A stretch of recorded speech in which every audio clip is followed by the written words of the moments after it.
Tahukah anda, Firaun pernah hampir membunuh Nabi Musa ketika baginda masih kecil. Kisah ini sangat menakjubkan.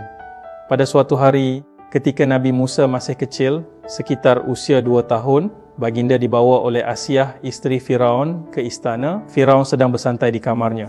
Tanpa disangka, Nabi Musa kecil menarik janggut Firaun dengan kuat. Firaun, raja yang zalim itu, tiba-tiba naik marah dan mengarahkan agar Musa dibunuh segera.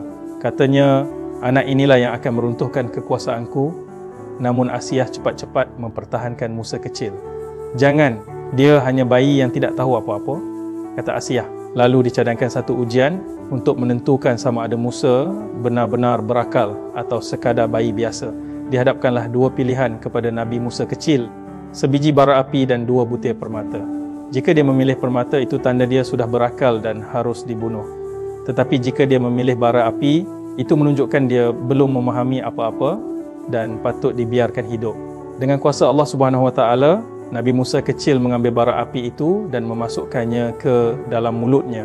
Lidahnya melecur dan sejak itu baginda suka untuk bercakap dengan lancar. Inilah sebabnya ketika Nabi Musa diangkat sebagai nabi dan diperintahkan untuk berdakwah kepada Firaun, baginda memohon agar saudaranya Nabi Harun menjadi penolongnya.